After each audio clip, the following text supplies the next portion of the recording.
SA 32. Bienvenidos al Seminario Reina Valera. Yo soy Gilberto Aves, rector del Seminario Abierto, y esta es la lección número 32 de la materia Sinopsis del Antiguo Testamento, cuyo tema es Jonás, el embajador renuente. Pedimos la bendición de Dios sobre el estudio de su palabra. Empecemos. Jonás, el embajador renuente.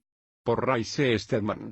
Posiblemente el libro más conocido, pero menos entendido de la Biblia sea el de Jonás.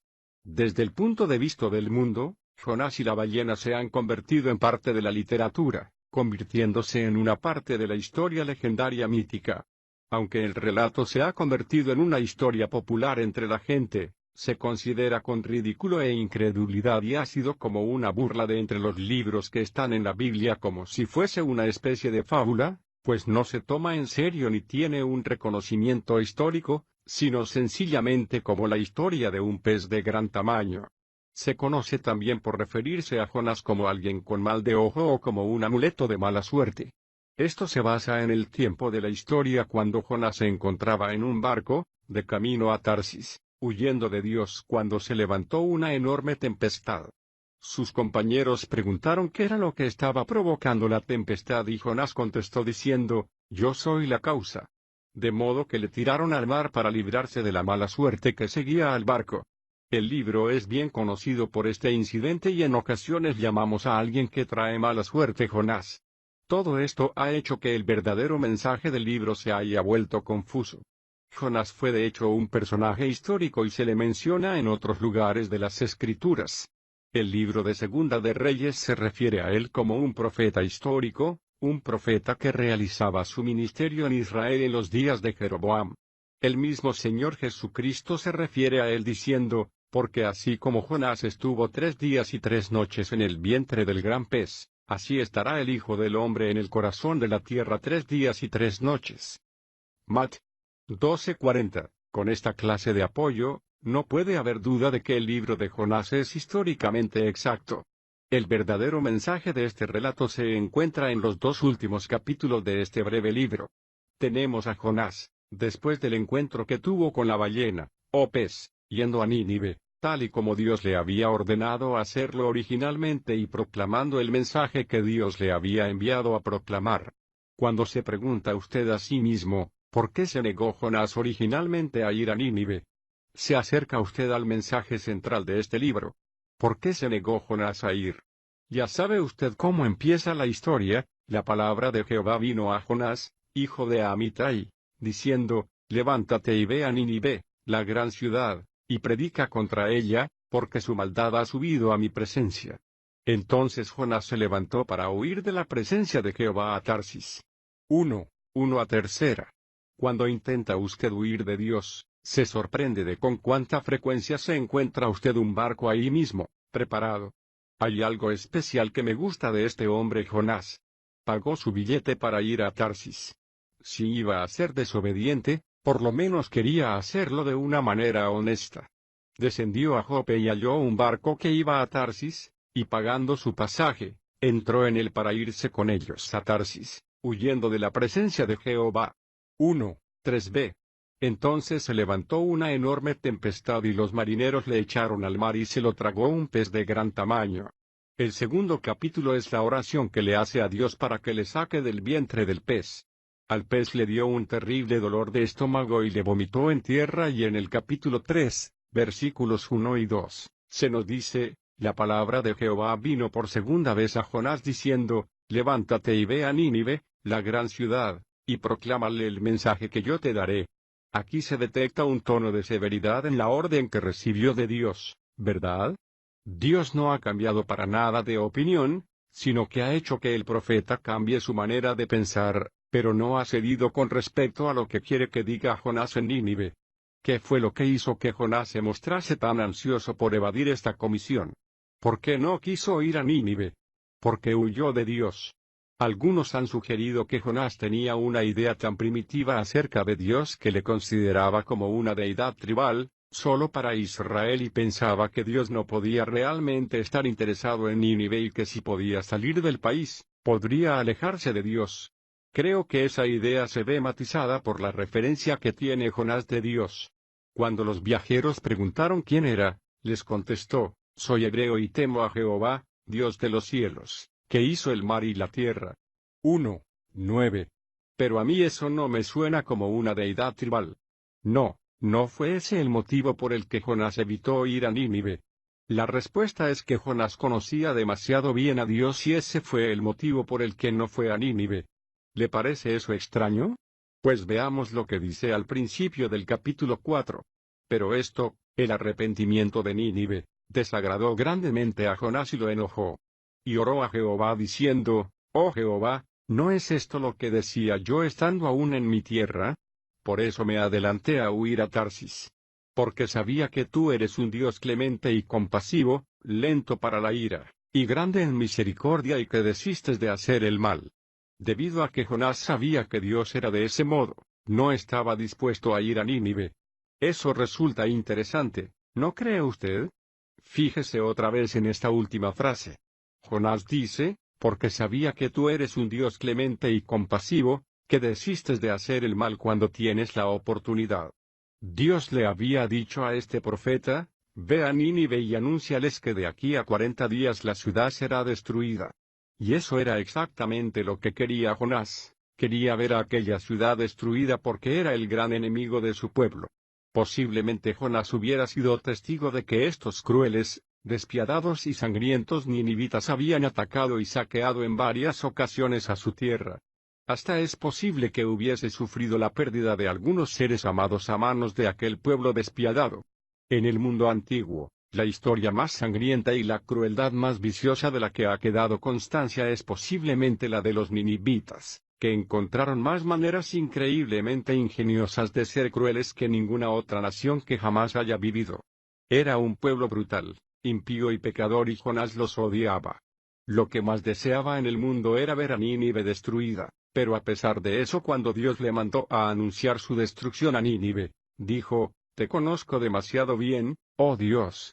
Si alguien por arrepentirse te da la más mínima oportunidad de ser misericordioso, cambiarás de opinión y no llevarás a cabo tu sentencia sobre ellos, por lo que huyó a Tarsis. Eso resulta verdaderamente asombroso, ¿no es así? ¡Qué gran revelación acerca del conocimiento de Dios y del carácter del Dios del Antiguo Testamento! De vez en cuando, aquellos que no creen en la Biblia, especialmente aquellos que han recibido una educación por encima de su inteligencia, dicen que el Dios del Antiguo Testamento era un Dios vengativo, iracundo, el Dios de los negros nubarrones, de los relámpagos y de los truenos y que siempre estaba matando gente. ¿Encuentra usted eso aquí? Esa no es precisamente la clase de Dios al que conocía Jonás porque dice: porque sabía que tú eres un Dios clemente y compasivo, lento para la ira, y grande en misericordia y que desistes de hacer el mal. Así que ese es el motivo por el que se fue a Tarsis e incluso después de su viaje en un submarino vivo se mostró reacio a ir. No tenía demasiadas ganas de transmitir el mensaje, pero se acordó del vientre del pez y fue. Llegó a Nínive, conforme a la palabra del Señor. Nínive era una ciudad grande, de 3 días de camino. 3. La ciudad era tan grande que harían falta 3 días para cruzarla. Se consideraba que un día de viaje era equivalente a unos 18 kilómetros, de modo que un viaje de 3 días de duración serían unos 54 kilómetros. Esa es una ciudad considerablemente grande. De hecho era un grupo de ciudades, algo parecido a Los Ángeles, agrupadas alrededor de las orillas del río Tigris y era la capital del imperio sirio, el imperio asirio. Y Jonás fue con el propósito de declarar el mensaje que Dios le había transmitido. Comenzó su viaje un día caminando por la ciudad y proclamando a gran voz: de aquí a 40 días Nínive será destruida. 3:4. Dentro de 40 días la ciudad quedará en ruinas. 40 días más y Dios destruirá esta ciudad. Normalmente no se prestaría demasiada atención a un mensaje así. No se le haría caso en la actualidad y no le hicieron caso en aquellos días tampoco. La Biblia informa que otros profetas habían sido enviados con un mensaje como este al pueblo, pero sin que le prestasen atención, pero en este relato sucede algo asombroso. Pero los hombres de Nínive creyeron a Dios, proclamaron ayuno y se cubrieron de cilicio, desde el mayor hasta el menor. 3:5. el asunto llegó hasta el rey de Nínive, quien se levantó de su trono, y se despojó de su manto, se cubrió de cilicio y se sentó sobre ceniza. E hizo proclamar y anunciar, suena como si hubiesen estado celebrando una semana de liderazgo cristiano, ¿verdad? En Nínive por mandato del rey y de sus grandes, que hombres y animales, bueyes y ovejas, no coman cosa alguna. No se les dé alimento, ni beban agua. Cúbranse de cilio tanto hombres como animales, hasta los animales se vieron involucrados. Invoquen a Dios con todas sus fuerzas, y arrepiéntase cada uno de su mal camino y de la violencia que hay en sus manos. 3, 6 a 8. Y lo hicieron, Dios vio lo que hicieron, no solo lo que dijeron, que se volvieron de su mal camino, y desistió del mal que había determinado hacerles, y no lo hizo. 3, 10. La ciudad se salvó. ¿Por qué prestaron atención al mensaje de Jonás? Creo que esto habría sido un misterio para nosotros, de no haber sido por las claves que nos ofrece el Señor Jesucristo mismo. En el Evangelio de Lucas, en el capítulo 11, nuestro Señor se refiere a este relato, porque como Jonás fue una señal para los habitantes de Nínive, así también lo será el Hijo del Hombre para esta generación. Lucas 11, 30. Dijo, Jonás, el hombre, el profeta, fue él mismo una señal para la ciudad de Nínive, y de la misma manera yo, el Señor Jesucristo, seré una señal para toda esta generación. Se refería a Israel, pero quería decir toda la raza humana por encima de esta, y de la misma manera que Jonás fue una señal para la ciudad de Nínive, el Hijo del Hombre lo sería para esta generación. Hay eruditos bíblicos que están convencidos de que lo que le sucedió a Jonás fue que sus facciones fueron cambiadas por la experiencia en el vientre del pez. Hay algunos incidentes históricos interesantes, verificados por hombres que han sido tragados por peces, de manera muy parecida a como lo fue Jonás. Yo recomendaría el libro escrito por Harry Rimmer, La armonía de la ciencia y las escrituras, en el que cuenta la historia de un inglés, un marinero, que se cayó por la borda y fue tragado por un pez. Al cabo de 1 o 2 días se vio al pez flotando sobre la superficie del mar y fue llevado a tierra. Cuando lo abrieron, los marineros se encontraron ante su asombro a su compañero con vida. Sobrevivió a la experiencia, pero su piel se había vuelto de un blanco como la tiza y se quedó así durante el resto de su vida. El doctor Rimmer habló con él y se enteró de los detalles de su experiencia, que fue claramente verificada. Han existido otros relatos parecidos a este, probablemente un total de media docena, así que vemos que le ha sucedido a otros además de a Jonás. Como es lógico, el mensaje de este libro no es tanto lo que le sucedió a Jonás, sino los resultados en Nínive cuando Jonás se levantó y fue a predicar. ¿Puede usted imaginarse lo que pasaría en esta ciudad si sucediese algo así? Si el rostro y el cuerpo de Jonás confirmasen la asombrosa historia de que, sin duda, este hombre había pasado por una experiencia espantosa al ser tragado vivo por un pez y después vomitado y de que Dios le enviase a proclamar este mensaje, ¿puede usted imaginarse el impacto que eso tendría sobre la ciudad? Jonás era evidencia viva, prueba documentada en su propio ser, de que Dios hablaba en serio y estaba dispuesto a hacerlo. Por eso, la ciudad se arrepintió hasta el último hombre y se detuvo el juicio de Dios. Pero les ruego que no se preocupen por el hecho de que diga que Dios se arrepintió, ya que esto describe la acción emprendida por Dios solo desde el punto de vista humano. Dios sabía ya que esto sucedería de este modo, pero siempre que se crea el mensaje de Dios da la impresión de que cambia de manera de pensar. De hecho, sabemos que lo único que pasa es que lleva a cabo sus propósitos. La ciudad se salvó. Y hasta que no pasaron más de 100 años más no juzgó Dios a la ciudad de Nínive ni la destruyó, pero de momento se salvaron al arrepentirse gracias a la predicación de Jonás. En el último capítulo, tenemos el encuentro entre Jonás y Dios. Daba la impresión de que la historia iba a terminarse en el capítulo 3, cuando la gran ciudad se viste de cilicio y ceniza, arrepintiéndose ante Dios, pero no es ese el punto que quiere enfatizar esta historia, sino que lo que pretende es ofrecernos una visión del corazón de Dios. De modo que leemos que Jonás se enfureció con Dios y le dijo el motivo por el que había huido. Le dijo a Dios, sabía la clase de Dios eres y has hecho exactamente lo que yo esperaba. Cuando la ciudad se arrepintió, cambiaste de opinión, le dice, y por eso estoy furioso. Y Dios le pregunta, ¿haces bien en enfurecerte? 4. Jonás ni siquiera le contestó, se sentó al borde de una roca sobre la ciudad y esperó a ver lo que haría Dios a continuación. No sé el tiempo que debió de transcurrir, pero es posible que esperase unos cuantos días. El primer día, entonces Dios dispuso que creciera una planta. 6. Resulta interesante las palabras que escoge aquí. Dios dispuso una planta. Fue por orden suya y la planta creció y le cubrió la cabeza a Jonás, evidencia de la provisión misericordiosa de Dios, pero al segundo día Dios también dispuso un gusano. Dios dispuso un gusano que atacó a la planta de ricino y ésta se secó. 7. Fíjese bien en los detalles cuidadosamente diseñados. Y entonces salió el sol, por disposición de Dios o preparado por él, y se levantó un sofocante viento oriental procedente del desierto que le dio de lleno a Jonás, de manera que el pobre hombre estaba sudando y sufriendo el calor sofocante hasta que se desmayó y quería morirse. Entonces Dios dijo a Jonás, ¿te parece bien enojarte por lo de la planta de ricino? Me sorprende lo cabezota que era este profeta. Me parece bien enojarme, hasta la muerte. 9. ¿Sabe una cosa? Es fácil apuntar con el dedo a Jonás, pero, ¿no le ha dicho usted nunca algo por el estilo a Dios?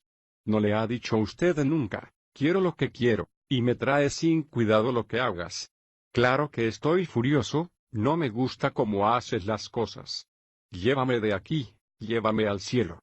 Pero fíjese en lo que le dijo Dios. Y Jehová le dijo, tú te preocupas por la planta de ricino, por la cual no trabajaste ni la hiciste crecer, que en una noche llegó a existir y en una noche pereció. Le tienes lástima a una planta y te tienes lástima a ti mismo.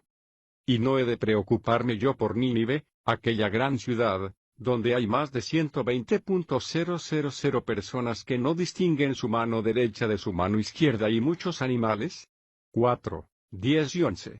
Esa es una manera hebrea de describir a los niños, un total de 120.000 niños pequeños. Lo que le dijo fue, puedes sentir lástima de una planta, pero no tienes lástima de una gran ciudad llena de niños y de personas que no conocen el camino, que no conocen a su Dios. Y el libro termina de una manera abrupta. ¿Por qué? Porque es exactamente al punto al que deseaba llevarnos, a la revelación de la manera de sentir de Dios. Dios amaba a aquellos ninivitas, a pesar de que Jonás les odiase, y en ocasiones pienso que hay mucho de Jonás en nosotros.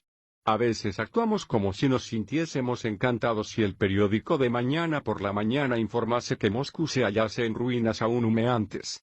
¿No es así? Pero Dios ama a los rusos y a los chinos y a todas aquellas otras personas a las que nosotros llamamos durante un tiempo nuestros enemigos. No estoy intentando eludir enfrentarme con los hechos, claro que tenemos enemigos, pero Dios les ama, de la misma manera que amaba a los enemigos de Israel y les perdonaba cuando se arrepentían. Y Dios nos ha enviado a ellos con el fin de declararles esta palabra de Jonás. ¿Se da usted cuenta de qué manera tan repentina y sutil el Espíritu Santo ha hecho que nos hallemos introducidos en esta imagen? Tenemos a nuestro alrededor a personas que no son salvas, a los impíos como les llamamos, a los sin ley y a los desobedientes. Les eliminamos de nuestra vida diciendo, son repugnantes, me dan asco, se merecen la condenación. Cantamos acerca de la tierna gracia de Dios, de su misericordia y de su compasión, pero evitamos hablar con estas personas. Ahora le estoy juzgando a usted. Me he colocado en la picota con usted con respecto a esta situación. Le pregunto a su corazón, como le pregunto al mío, ¿no hay una espantosa tendencia entre nosotros a portarnos como lo hizo Jonás? Les mostramos realmente a otros el corazón de Dios, que ama a un mundo que camina sin rumbo, a ciegas, ignorante y sin saber a dónde se dirige. Él ha enviado a hombres y mujeres como señales para esta generación. ¿Y cuál es esa señal? Es la señal de Jonás, la señal de la resurrección, la señal de personas que antes estuvieron muertas y que ahora tienen vida gracias a Jesucristo. ¿No es ese el motivo por el que el Señor dijo, porque así como Jonás estuvo 3 días y 3 noches en el vientre del gran pez, así estará el Hijo del Hombre en el corazón de la tierra 3 días y 3 noches? Mateo 12:40. ¿No es ese el mensaje fundamental de nuestra proclamación, que hay un Dios que puede producir vida de entre la muerte, que puede resucitar a aquellos que han sido tragados por el vientre de una ballena o un pez, perdidos, sin esperanza, pero redimidos? Y los testigos de esta proclamación son las vidas resucitadas de aquellos que, como Jonás, declaran ese mensaje en nuestros días. Oración. Padre nuestro, te damos gracias por este libro y por medio de él,